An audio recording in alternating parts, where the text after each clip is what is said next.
Hello, you Awakening Wonders. Thanks for joining me today for Stay Free with Russell Brand. And what a fantastic and special show it is. We are going to be talking about Mamdani. We're communists now. It's communism. And we're Muslims. Are we Muslims yet? Have we become... Dave, are you still Jesus? I still love Jesus. Jake, still Jesus? Yeah. Joe, still Jesus? Christ is king.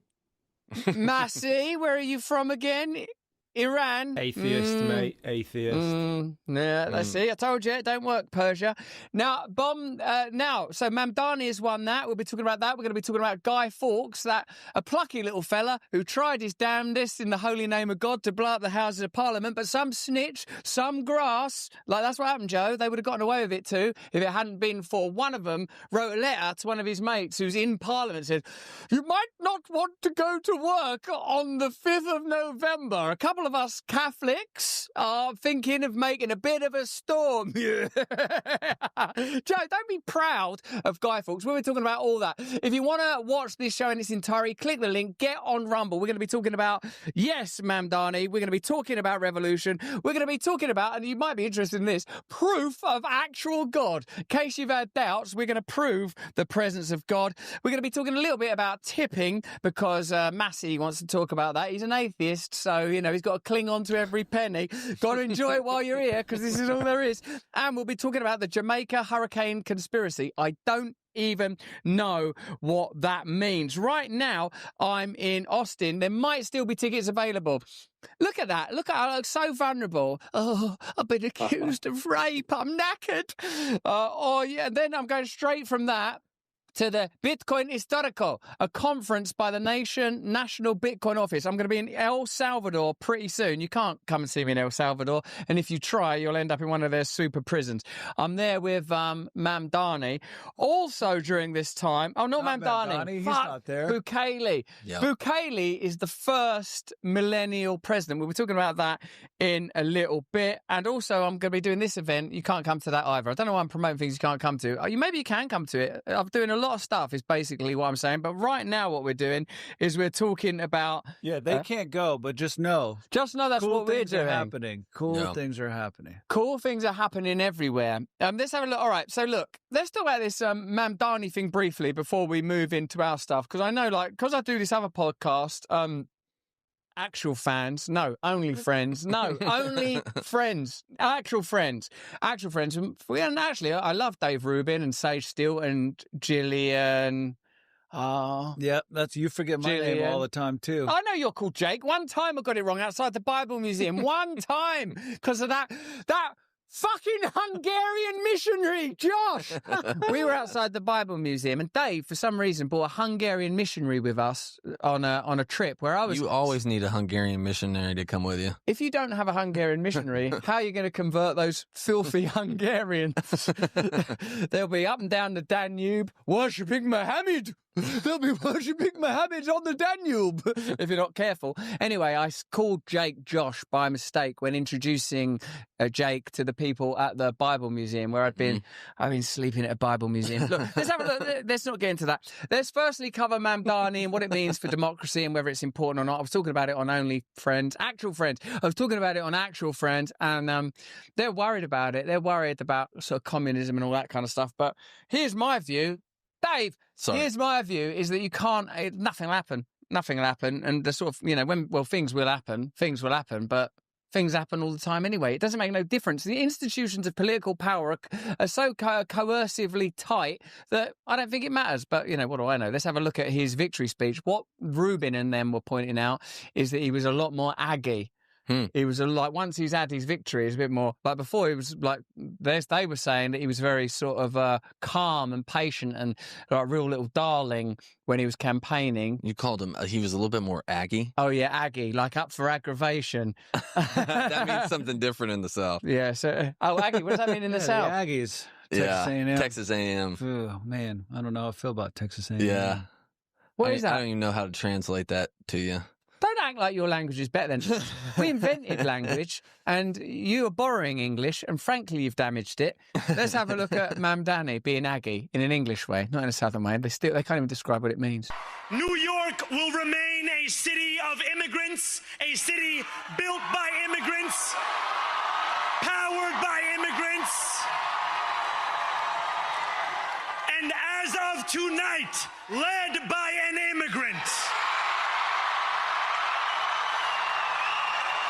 If you accept the term immigrant, in a way, you're accepting national borders and the idea of migration. In a way, ultimately, the only kingdom that matters, the only domain that matters is the kingdom of God. Thy kingdom come, thy will be done.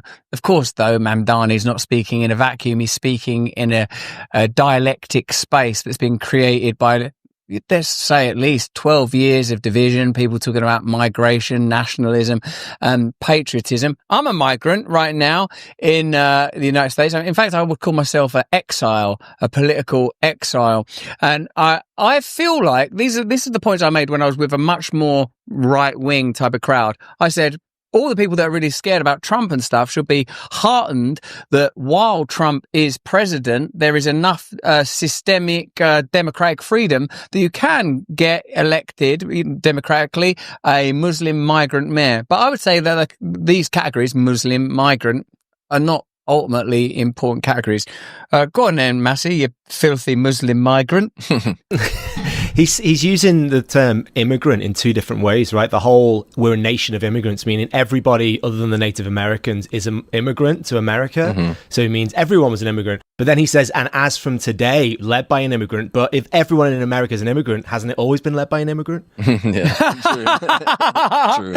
Yeah, that's brilliant. You've pointed out very, very quickly there that language is disingenuous. And I suppose that's what's happened in the cultural space we've been living in. People like the Queen of Hearts just use language to mean what they want it to mean. Like, in this moment, immigrant means this. In this moment, immigrant means that. And what I was trying to say to them lot on Old Actual Friends yesterday was, well, look, let's not do here what the left did to Trump when Trump was campaigning. Let's not be hysterical and say this guy's going to be the worst thing in the world, he's a Nazi. Just see. My personal belief is it won't be that bloody different. You wouldn't even notice. Like, the same sort of stuff will happen.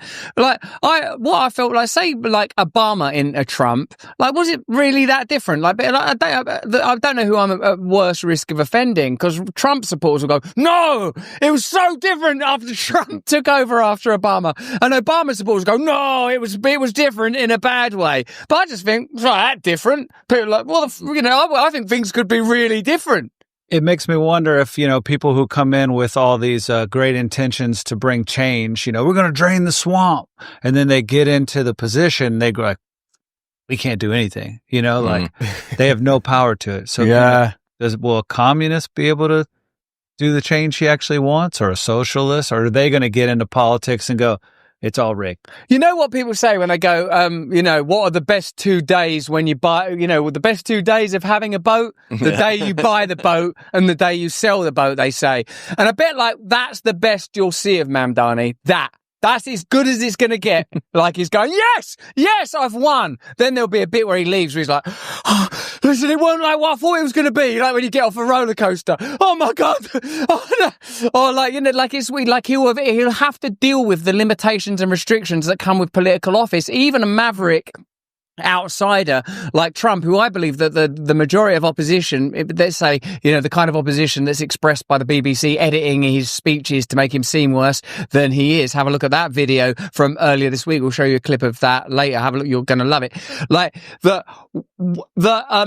he's like when this dude leaves office, what I want to say is like that. Even a maverick like Trump. Is the war between Ukraine and Russia over? Oh, no. Is there peace in the Middle East? No. Has Big Pharma been crushed? Is the military-industrial complex? Like, again, I'm not, like, I actually, for what it's worth, think that Trump is a sort of an amazing human being, and the problems that you get with Trump are the problems you get with political systems, and they don't radically alter, in spite of the hysteria, that much, not nearly enough, in fact, no matter who you put in office. That's my personal opinion, and there, I'm sticking to it. If anyone's got anything to add to it, then you can. Otherwise, I'm going to show a picture of Mamdani with Alex Soros. There he is, Alex Soros. There they are. They're having a nice time. I mean, I suppose that's like Look, by the way, is he a communist? Is he a communist really? I mean, what do people mean by communist? Total state control of everything. What do they mean? Socialism in the extreme. We should cater to the lowest common denominator rather than some people having a great healthcare. Everyone has shit healthcare, and the one thing we can all agree on is everything is getting shitter anyway, so I suppose he can claim victory with that. But that whole point of that picture is he's meant to be against billionaires. He's literally rallying against billionaires, and then there you go, he's with Alex Soros. So people bullshit. are content to settle for rhetoric. We've been coached to just, it's enough to, I want someone that says these sorts of things. I'd like someone who says these sorts of things. But like, it don't matter. It's not going to make no difference. If you were really genuinely, even an actual communist, you'd go, I'm not fucking businessing with Alex Soros or any of them billionaires. You wouldn't be down. You wouldn't be down. New Yorkers rip into Curtis Slyer for splitting the vote and costing the election. Who is Curtis? Can one of you Americans tell me what that means? Sliwa, it is. Because I'm thinking about Curtis Steiger. Curtis Steiger. It can't be him. I wonder why we hold on with tears in our eyes. And I wonder why. It's a bit like Michael Bolton. Is it him? It's not him, no.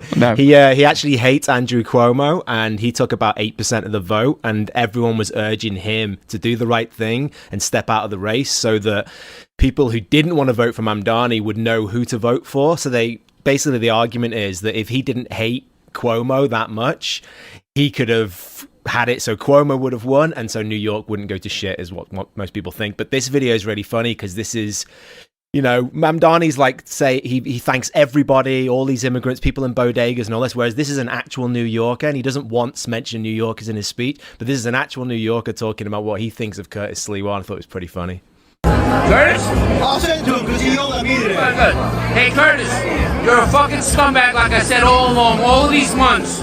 You fucking got 8% of the vote. You split the fucking vote for the $7 million. You were a scumbag. I hope every New Yorker spits in your fucking face every single day. You fucking sold out like fucking Judas sold out fucking Jesus. Well, thanks, Grandad. I appreciate your support, and I'll see you at the christening. Yeah, like that guy. I wish he was a little bit more direct. Yeah. Yeah, you never know what people are thinking these days. Yeah, what do you mean? What do you mean, though? What do you mean by that? What kind of Aggie is that? Anyway, we pulled a little bit of scripture because, look, the truth of it is this. Even though, in general, I reckon Trump and MAGA is better at disrupting the kind of globalist imperialist powers that would seek to replace God's authority with endless bureaucracy, I ain't like opposed to anything. I believe that you should be in charge of your own life and you should democratically run your own community. I try and say it all the time. One of these days it will catch on.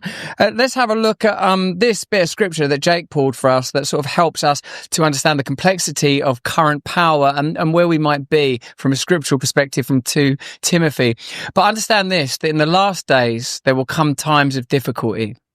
For people will be lovers of self, lovers of money, proud, arrogant, abusive, disobedient to their parents, ungrateful, unholy, heartless, unappeasable, slanderous, without self-control, brutal, not loving good, treacherous, reckless, swollen with conceit, lovers of pleasure rather than lovers of God, having the appearance of godliness but denying its power.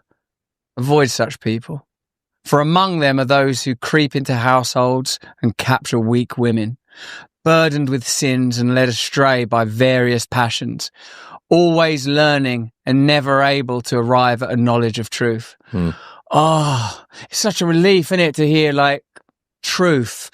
Like, one of the things that I've just found so exhausting, and one of the reasons that we had the break that we've just been having, is because, brought on and heightened by the murder of Charlie Kirk, I felt like I was in a continual tundra of unwinnable conversation, just senselessness and hate and people not having any principles and just the pursuit of endless expedience. And then, like, scripture is like a balm. Just to hear that, I think, oh, it's all right that I don't know. It's all right that I'm broken. It's all right that I'm weak. And it's all right that you are as well. And you don't have to pretend anymore. You don't have to pretend that you know what you're doing. What you have to do is surrender to God, repent, and accept God. Of course, you don't know what to do. Why would you know what to do? How could you know what to do? We'll be talking about these subjects, hopefully from a spiritual perspective. Over there in the UK is my beloved friend Joe, one of the great reporters. Some are calling him since his wonderful work on the Tommy Robinson Patriot March. I can't remember what they called it no more. Massey, who cuts up our content. Jake, who's running the desk and runs our show. And Dave, whose studio we use here, who has his own podcast, Shoot Me Straight. You can connect with that here. There's a link there by my mic. There, it's there. I keep it there. It's in there somewhere. For that, though, here's a quick message from one of our partners. Cryptocurrency is here to stay. We're going to have to educate ourselves and fast, particularly with this new and extraordinary deal that's going to impact everything and therefore everyone in the cryptocurrency world. I couldn't believe it when I first saw it. Listen to this. Trump Media just inked a massive $6.4 billion deal with Yorkville Acquisition Corp. And Crypto.com, the crypto platform trusted by millions of users worldwide. They have conglomerated in order to scoop up $6.4 billion in CRO, the powerhouse token that fuels fast, low-fee DeFi staking rewards and real-world perks like cashbacks on your spend to establish America's first CRO, Treasury Trump Media Group CRO strategy. When it's done, this new company will be the biggest publicly traded CRO holder out there. Do you want to get in on the action? Head to crypto.com today and let's make crypto great again. For more information on the proposed business combination, check out Yorkville Acquisition Corp's public filings. Go to the link in the description and look up crypto.com to learn more. Welcome back. We'll be with you wherever you're watching us for a little while on Stay Free with Russell Brand. I'm joined by the people that make this show possible. If you haven't got Rumble Premium yet, get Rumble Premium now. Right now, we are in El Salvador. Well, maybe we're in El Salvador, or are we in Austin? We're in Austin. I'm in Austin doing the first stand-up show for a long time. Then I'll be in El Salvador. Then I'll be in Washington, D.C. The fact is that this is pre-taped, but we're trying to keep it as raw and live as possible. We wouldn't insult you by cutting out the many errors and mistakes. Joe, you'll be joining me in El Salvador. How's your preparations for that trip going? Do you feel ready and do you feel okay? Yeah, it's not been so straightforward. What's the matter? Why are you making it complicated? I've given you the money for the ticket. What's the problem? They won't give me an Esther again. I can't even change flight in the States at the minute. But the good old Colombians will have me. They'll let me change at Bogota. So, yeah, you be careful in Bogota. I like Bogota.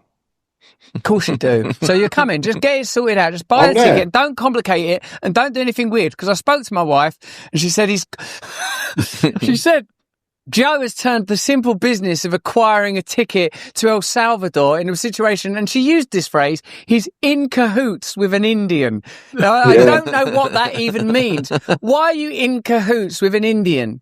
They sold me a ticket that wasn't available, right? Then he's telling me, but now we've had a cancellation. So for an extra 200 quid, you can have that seat. I said, why don't you just give me the one that you sold me? Oh, well, it wasn't there and we shouldn't have even had it on the website. I said, well, that's your fault, isn't it? Let me have that one at the price. Yeah. It's his fault. Anyway, it's his fault. I don't think I've ever talked to anybody to buy a ticket before like that. Like that's on a phone? No online? I bought it online. Then they emailed me this morning saying, please call us urgently, right? Then he's trying to flog me a ticket where I'd have to change in the States. And he didn't understand the concept of not being allowed an Esther. What kind of website did you buy this from? Why you went to cheap El Salvador flights.com for people who have for people who have a hard time traveling to different countries.com. There's a lot of questions. Dave's got, what was yours, Dave? Yeah, did you pay in crypto?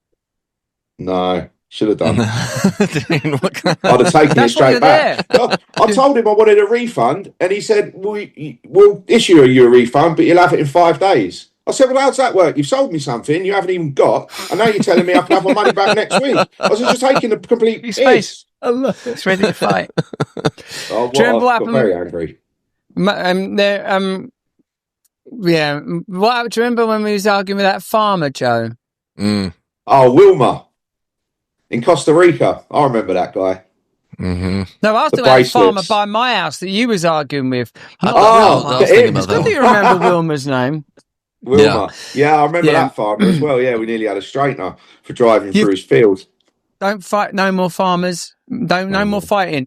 Now, listen. What we got to do is we got to get you to El Salvador because I need you there for that Bitcoin conference. I'm interviewing Bukele, the president of that whole country. He's the first. Was it you that said it, Dave? Like the first millennial president of a country. He's the first person who's got the vibe of a tech entrepreneur that's in charge of a country, and he's doing all sorts of stuff that's pretty well. Is this true? Is this Massey's the sort of post-structuralist that'll pull this apart? Like what I think is that there's not been a leader like that before, someone that's a different strain of populism. Or could you argue that with banging people up in jail left, right, and centre, big 50,000 person nicks, that he's actually just an old school authoritarian? What do you think? Yeah, I reckon it's like a bit of both, isn't it? He's got all the he's made Bitcoin the reserve currency of his country, so he's the first country to do that. But at the same time, he's law and order. Let's lock everyone up. It's like, yeah, well, I just had a tattoo. I'm not in a gang. Doesn't matter. Get in the slammer. So I think he's a bit of both. I think politicians are always going to be the same as you go forward, except they're going to have little flavors of new things. This guy might be on TikTok. Trump was on Twitter. This guy's got Bitcoin as his reserve currency. Yep. It's all the same at the end of the day, though, isn't it? Do as I say. I've got the guns. What do you think, Dave? I think he locked up 1% of the population, I believe. 1% of the population. But I mean, wasn't El Salvador like the most dangerous, at least the most dangerous Latin American country, I believe. But what I like about him is I think he's young. He's like 43, I think. Yeah. I think he's because they count millennials from like 1980, typically 1980 or above. And 1980 is the cutout. But he's got that disruptor mentality where he's coming in and going, okay, this system doesn't work. I'm gonna try and come in and like reinvent. Like, let's figure this out. Well, we're interviewing him, and the interview will be this show one of the days, won't it, Jake? If we want it to be, we could do whatever we want. I think we should do that. And then I'm going to ask him these questions directly. Look, I worry when I wear this hat. Two things. I've said before, is it Otto from The Simpsons? Or my wife said when Edward Scissorhands does that robbery, like she thinks I look like when Edward Scissorhands does a robbery. Like, in fact, he didn't even do the robbery. He was set up by that other bastard. But do I look like that, or is someone going to say you look cool, Russell? You look cool. I like that you're wearing hats because you never used to wear hats, and you were worried about how the hats looked. Yeah, and now it looks so natural that I wouldn't have even thought about it. Thank you. Now, my next gripe is that Jake's shot is nicer than mine. Tell me you lot, do you like, he got that American flag behind him? He looks like General Patton. He's got that nice light up coming under his face. What do you think? Let me just add something to that. I was in Dave's shot, and you thought that was the better shot. Shit, I'm starting to think. Yeah, it's me. I think it's Jake. Jake's very handsome. Maybe I'm too insecure to have handsome. Hey, you need to show everybody your boxers. LSU! Go Tigers. And look at these sweet babies. And look, what people won't know, perhaps, is like, Dave, what is this? This doesn't feel like a prop. Like, we're sure it's not loaded? Yeah, I'll just keep it upward, because I'm what's that? Dave? That's where the bullets go. That's a clip. Is this safe for me to do this? To do before that. you answer, remember, I am an idiot. Couldn't do that in England. No, you couldn't do that in England. I tell you can see why people like guns, because it's just absolutely gorgeous, isn't it? Mm-hmm. That's cool. Yeah, well, I'm just, again, a little bit sick and tired of the old government telling me what to do and the media lying about me. Enough's enough, fellas. Now the hat makes sense. What is this firearm? It's a short barrel rifle. It's got a suppressor on it, elevated silence. Suppressor, don't look in the barrel. Don't never look in the barrel. Hello? You never... Check. Two rules, Russell. Never point a gun at anyone. And That's so back over good. there out harm's way. the gun's always loaded. Natural. Thank you. I was pretty happy with it. All right, then, we're talking about, as we clearly are, the endless potential and necessity for revolution. It's Bonfire Night in the UK. You stinking lousy Americans who abandoned us after everything we've done for you. Firstly, Jamestown. Secondly, we planted that tobacco. Thirdly, Plymouth Rock. We didn't land on Plymouth Rock. Actually, we did. I have a theory. Go on. I was watching these old clips, on our Unpack series. We're doing a lot more historical references, pulling back for some old clips. Yeah. I think what's hurt the UK is that the microphone technology has gotten better. The cameras have gotten better. Because every time you look at black and white and it's like, kind of distorted microphone, they sound way cooler. Like what? Like when the Queen's doing an address and it's like, hey, hello, my subjects. Or like the clip we just watched. Enoch Powell. Yeah, that sounded cool. But if he would have been in HD and a microphone, he would have been like, come up, check my peppy. Like Keir Starmer. Yeah, Starmer. It just doesn't. He needs to go to black and white. He needs to get one of those microphones that have like the big, I don't know. Like those BBC ones are like that. It's like a loaf of bread. Addressing the nation. Herr Starbuck here. Now listen, you lot. I've had an AIDS test this morning and I deserve a bit of bleeding respect, don't I? A couple of Red Boys just set fire to my perishing car for some reason. Don't know what it was to do with. Right, so much better. We're a country out of time. Well, firstly, that was insulting what you said. Secondly, Bonfire Night is a period of great revolutionary fervour in the UK. And Massey had some good points about this that I'm going to steal as my own. Bonfire Night is initially like a celebration of the execution of some rebels that were going to blow up the Houses of Parliament. Everyone knows that. But in the 80s and 90s, the bonfires were a big local communal event. People would go down to the local rec or football ground. And as Massey pointed out, and it sounded like someone talking about 100 years ago, even though I kind of actually remember it myself, they would set up a bonfire and it would be there for like a month, people adding stuff to it and growing a bonfire like on the rec or on the village green. Now they don't do that no more because health and safety is all over everything. So Bonfire Night, even though it's been customarily a celebration of, Protestant government power over Catholic rebels, but also the idea of rebellion, like we burn literal effigies, like a penny for the guy. Little kids would make a guy. Oh my God, this is weird. It sounds like made up. Little kids would make a guy, like, and sort of stuff it and maybe put a mask on it and push it around in a wheelbarrow going, penny for the guy, mister, penny for the guy. I mean, I've done that in my life. Penny for the guy, mister. Why, Dave? Don't you have Bonfire Night? I have no idea what you're talking about. Heck are you talking about? Do you keep the money? They would make a guy? Yeah, we make a guy. Penny for the guy, mister. Penny for the guy. You make a guy. Do you know what an guy effigy. means? Guy Fawkes, he is the effigy. Guy Fawkes. Oh yeah, I've not mentioned Guy Fawkes Night. Explain what the gunpowder treason plot, and then we'll get to penny for the guy. Do you think that's a narrative disjunct? All right, okay. Go back to black and white. Crucial bit of the plot. That. All right, shut up, you fucking cunts. Remember, the 5th of November, gunpowder, treason and plot. I see no reason why gunpowder treason should ever be forgot. Guy Fawkes weren't even really the main leader. He was just the schmo that got busted down underneath the sewers of Parliament, where 13 men, Catholics, have decided they were going to blow up King James on the opening of Parliament. They had barrels of gunpowder down there, and at the set prearranged time, they were going to blow up Parliament and bring about a Catholic revolution. Mm-hmm. One of the geezers, his mate, was in Parliament, and he goes, I hope you don't mind, but I'm going to write a letter to my friend letting him know not to come to work that day, a la 9/11. and so that geezer grassed them up. And went, there's a plot going on down in the basement. So they got nicked while they were down there. The police all arrived, arrested them. Guy Fawkes was hung, drawn and quartered, all chopped up and then burned. And every year, ever since then, we celebrate that event by burning effigies of Guy Fawkes. Penny for the guy. You're right, Massey. There was a lot of exposition. I was much too early. Penny for the guy, give it to me. Penny for the guy, mister. No, the guy is the thing that you've made. You're a little boy. You're a little boy. You've made a guy. Penny for the guy, mister. You would have said you Guy guys Ritchie. have. No, not Guy Ritchie. You guys have Halloween. That's a really big thing in the States. In England, Halloween isn't really that big a thing.